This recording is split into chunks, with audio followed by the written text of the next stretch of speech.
Ketika dolar saat ini harganya melonjak per hari 300-an poin, melemah dari 15.600, 16.000, kemudian 16.200. Saya tidak tahu esok hari berapa nilainya atau bulan depan kemana. Ini hanya contoh gerakan liar mata uang membuat saya teringat di tahun 98 di mana dolar juga lagi dihit melonjak 350-an rupiah per hari. Saya tidak mengatakan bahwa kali ini rupiah dihit economic hitman seperti tahun 98, namun dolar saya tidak tahu apakah akan jadi 20.000 atau tidak. Kita tidak ngomong ke sana. Hanya saya mengatakan harga dolar rupiah saat ini kondisinya volatile. Selama wabah pandemi corona ini, harga dolar bisa naik, bisa turun, dan sangat ekstrim. Di pasar uang yang volatile tersebut membuat kondisi pasar bingung. Anda mau jual barang, berapa harga pastinya jadi bingung. Anda naik kurang tinggi, Anda rugi. Naikkan ketinggian, orang tidak beli. Saya ada cerita pengalaman pribadi. Di tahun 98 dolar naik dari 3.000 menjadi 14.000 dalam hitungan bulan. Namun ada dalam satu masa kurang dari seminggu dolar naiknya 5.000 poin, di mana setiap orang seakan tidak percaya ada apa dengan rupiah. Ketika harga 12.500, saya ke bank mencairkan uang senilai 13.000 dolar, di mana dengan tunai saya bawa uang tersebut ke showroom Toyota. Saya tanya berapa harga Toyota dan Cruiser waktu itu. Mereka mengatakan harganya kemarin 200-an juta pak, tapi hari ini sebentar ya pak. Mereka tanya sana sini, lalu pemimpinnya mengatakan 230-240 juta bapak mau? Saya bilang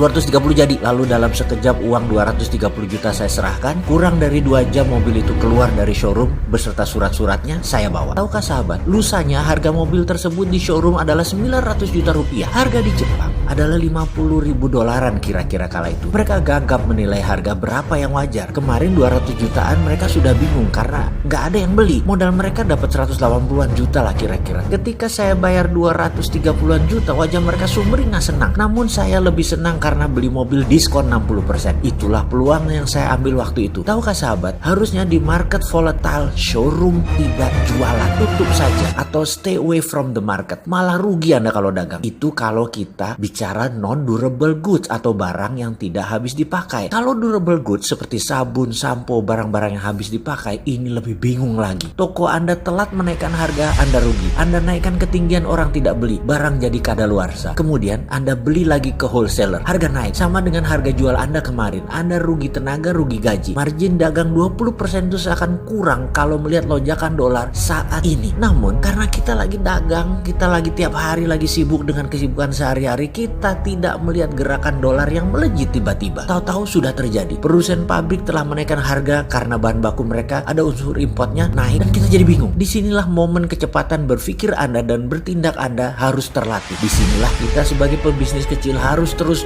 update dengan berita luar negeri karena negara kita memang masih bergantung dengan barang-barang negara lain dan mata uang negara lain. Baik, kita kembali di awal. Di sini saya mau mengingatkan ada musim di dalam berbisnis. Ada musim semi atau summer di mana semua mekar indah. Ada musim gugur atau fall, autumn di mana bunga-bunga jadi layu dan mulai rontok karena akan masuk musim dingin atau winter di mana pohon biasanya hanya menyisakan batangnya saja demi survival kelangsungan hidup mereka. Di saat winter lewat, maka ada musim spring di mana tunas-tunas muda mulai tumbuh yang akan meriah di musim semi atau summer beberapa saat lagi. Itulah 4 siklus musim di dalam negara subtropis. Namun bisnis dan ekonomi juga mengenal 4 musim tersebut. Dalam 4 musim bisnis ekonomi di mana normal siklusnya kira-kira 10 tahun. Namun di masa extraordinary ada yang luar biasa juga, terkadang musim seminya lama. Musim rontok fallsnya sebentar, bahkan winternya musim dinginnya sebentar. Balik cepat lagi ke musim spring atau summer di masa berlawanan. Seperti zona tahun 1900 sampai 1930 itu winternya lama sekali, banyak dan berkali-kali. Di masa tersebut puncaknya adalah Perang Dunia Kedua di mana surat-surat hutang dan surat berharga disapu rata. Dunia main baru sejak tahun 45. Kita lompat sebentar di tahun 97-98 yang di ASEAN sampai 2004 baru recover. Bayangkan 6 tahun recovernya. Kalau 2008, tahun 2010 sudah recover. Bahkan tahun 2011-2012 boom komoditas, summernya panjang hingga tahun 2018 kemarin. Itu di banyak negara. Di Indonesia agak beda. Polisi kebijakannya sejak 2017